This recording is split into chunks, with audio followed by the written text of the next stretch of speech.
Hey, how's it going, guys? This is Taff coming in with the Taff's word from within my car. Obviously these things, they take time to do, so I haven't always got the time to do them at night. I don't have as much time as I used to have because of the new job and everything like that, and I pretty much got to do it as and when I can.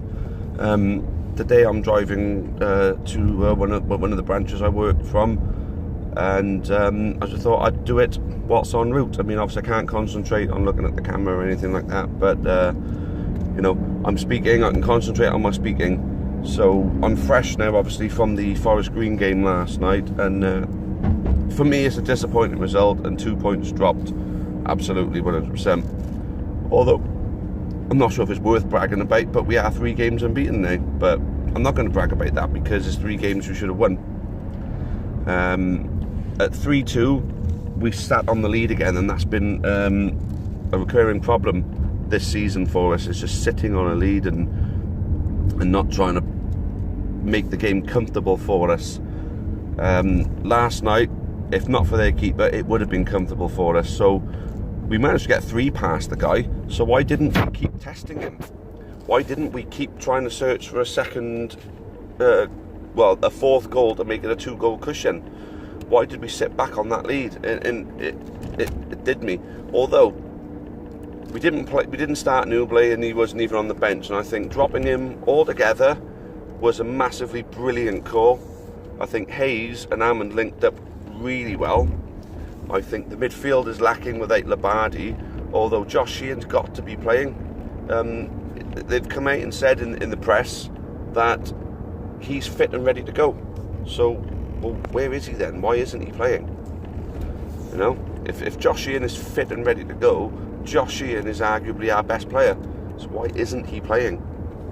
At least we got him on an 18-month contract, and I'll tell you something, we got to make sure we've built the team around that guy, because that guy is the one that will lead us to success. I think if he was ready if he was ready to rock and roll straight away, you know, the moment that he signed, I think we'd be in a much better position than we're currently in now. And I think he would have played a good part in the Spurs game, and could have been, in that first one, a difference. So Josh Sheehan, I think the best of Josh Sheehan is yet to come, and I think it's next season we're going to see the best of him, or maybe towards the end of this season we'll see glimpses of what we're used to. So hopefully we'll get him in form, ready for next year. I can't see Newbley being here. His contract runs out. I think we'll move him on. Hayes, will Hayes be too old next year? I don't know. Mikulski obviously will be at Bristol City, and I'd imagine if they don't get promoted, they're going to use him next season. I would if I was them. The lad's got a lot of promise, and if he's playing in a team with better players, then he's going to get even better than what he is now. So Hammond is going to be our main striking threat next year, although we're going to need another good striker. I don't know if Lamar Reynolds, and I don't know exactly how well he's doing at Leyton Orient, although I haven't heard his name popping up or anything, so you can only assume it's not going so great for him at the moment. But Lamar Reynolds could be an option next year, maybe. So what else is out there? I mean, we'll have to wait until the end of the season. We'll see who the big teams release, and whether there's any promising players, you know, for our division been released from any championship clubs. Any players who are willing to take a lower wage so they can establish themselves in the footballing world. I mean, you know, there's always a lot of good players out there. It's just a matter of, you know, getting hold of them. And sometimes they come from the higher leagues, and they shouldn't be falling from that league, but they've just had a tough break. But at the moment, well, what can we say? I mean, the goal scoring drought is over. That's one positive that you can take. And Hammond and Hayes linked up really well, so for me they have to start on Saturday. I think if we play the way we did, but we don't sit on our lead, we'll win. We'll win at Yeovil comfortably. But that game last night, we just sat back and let them press us. Now, there's one thing to stand off an attack and give them no space, you know, completely drain them of space. But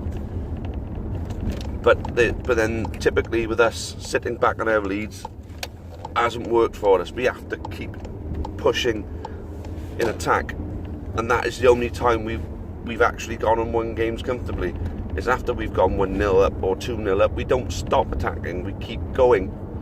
Obviously, if it's 0-0, we keep attacking. We don't defend a draw. That's one thing at least. We don't defend draws. We don't, we don't take a draw as a result.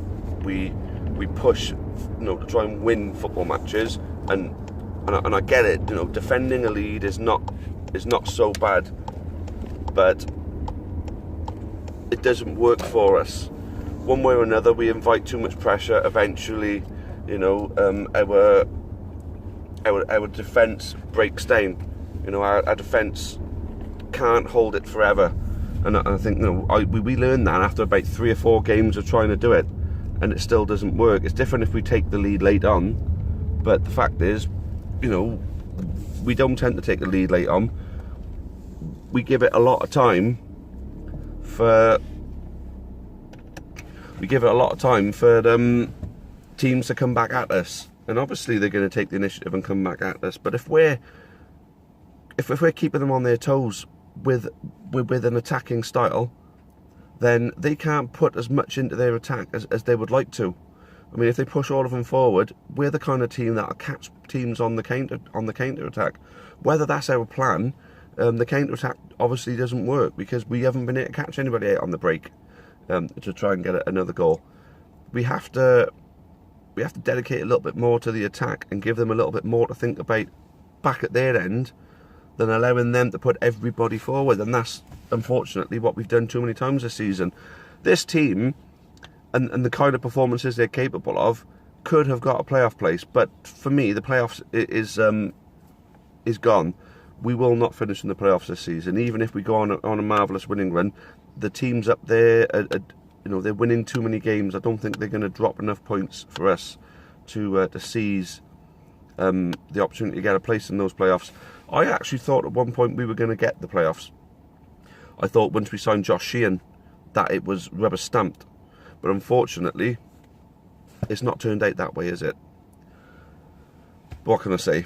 Anyway, what we got to look forward to then, obviously as I said, Yeovil is coming up, Luton at home is coming up. We got majority of home games now. I think we've only got another 3 away games now after Yeovil. After Yeovil, we've got Chesterfield, Barnet and Carlisle away. Carlisle away being the very last game of the season. So we got a nice run of home games now. And what we need is to find a way of getting more people over that bloody ground, because we want to make the most of this now. A nice chunk of home games right at the end of the season like this is a money spinner. So what are we going to do? We put on some promotions. Yes, that's great. It was great that we put those promotions on. But what we need to do is put out something even more special. Something like, for the rest of the season, kids under 10 are free. Kids under 16 are £2. As long as there's a paying adult with them. Take that opportunity. We got to maximise this season. This season financially has been good.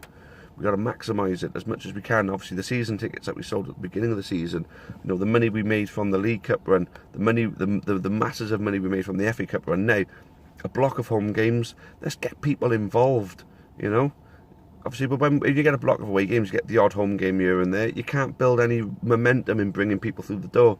I mean, if Lincoln can maximise a successful season, and in the way that they did last year, and see the supporters they got now, they've tripled their support and more. They used to bring 100 people down to us when we were in the conference with them, and now they're taking over 1,000 near enough every game away with them. I mean, yeah, arguably what they went through last season was a lot bigger than us, but technically, no, last season, the Great Escape, I can't get the fact that people would have been at that game and not have at least fallen in love with the county a little after being at that game and seeing what went on. I can't grasp the fact that people still won't come on a regular basis. They only come for the occasions. That occasion should have made them fall in love with the county. And if that didn't do it, the Leeds home game should have. If that didn't do it, the Tottenham game, home and away, should have. I mean, they've gone through some good times there. I'm not going to call them plastics. I'm going to call them the fair weather fans, or the big game fans. End of the day, they're fans nonetheless, so they should be treated as fans of the club. But they don't come regularly enough. They wait for the bigger games, like for when we've had the likes of Pompey down. Maybe when we play Coventry at home, there'll be a few more people through the gate for that one. but we need to seize the opportunity. We need to give them a reason to keep coming back, you know. And on the pitch, it's better than it's been, but we need to step it up a gear, and we need to make a statement. You know, we need to make like a big signing or something like that at the end of the season. A big striker, someone well known, someone coming towards the end of their career. You know, I can't think, someone like Adam Lafondra, for example. You know, someone who's done it in the big time. You know, whether in the Championship or whether in the Premier League. You know, a good striker, a prolific striker who's coming towards the end of their career, who might fancy another season. And then at the same time, I think James Collins' contract is up at West Ham at the end of the season. And talking to his brother Simon before, apparently it is something that he wants to do, is before he retires, to give a season to the county and start working on his coaching badges. Can you imagine that? Can you imagine having James Collins as a coach at county, or playing a season as a defender, saying we need a centre-back? Can you imagine putting someone like him centre-back? You know, they might, you know, and having a few youngsters around him, you know, like Jay Fulston, for example. How much will that boy learn from James Collins? You know, Mark O'Brien had a lot of potential. He still got it. Dimitriou's good, but could be better. Can you imagine having someone like James Collins at the club with them, you know, to sort of lead, you know, take them a bit, you know, bring them on a little bit. I mean, Ben White is rumoured that Tottenham and Liverpool are after him, but even if he stays at Brighton, I don't think he'll be playing Premier League next year. Brighton will stay up, in my opinion, so I don't think he'd be good enough to play Premier League just yet. If James Collins joins Newport County, why not say, I tell you what, let's send Ben White down there for another season so he can learn from James Collins. You never know, it's something they could do. But anyway, I'm at work now, guys. I think I've given about 12 minutes worth on this one, so there's that then, guys. What can I say? Thanks for the support on this channel. It's, you know, this channel is ever growing. What I would absolutely adore, if you wouldn't mind, is trying to get more people to subscribe to our regulars. We want this channel to be more and more successful. The more successful it gets, the more sort of people we can get involved in it then, and we can be bringing out more and more content, like Chris Ball and Jennifer bringing out the Amber Army away days, and of course the Rodney Parade experience. You know, I mean, there's other people waiting to come in and work on some projects, but we need this channel to get a little bit of a boost first, because it has to be worth it for the group financially, obviously from Google ads and things like that. You know, our videos get monetized. So the more successful this channel is, the more views we're getting, the more subscribers we have, the more people will give up their time to get involved in it for the sake of our group. So let's push this channel out, guys. Let's get more people involved. You've got friends who support other clubs. We have neutral videos on here as well. We have compilations and tributes and things like that. So we try to bring in a much bigger audience. Obviously bringing in a bigger audience and then letting them stumble across our Newport County videos so they can appreciate Newport County a little bit as well. So it does good for the club and the profile of the club as well. So thank you, guys. A pleasure to speak to you again, and keep the good comments coming in. You know, that's the only reason why I keep doing these videos. So thanks again, and until the next time, guys, cheerio for now.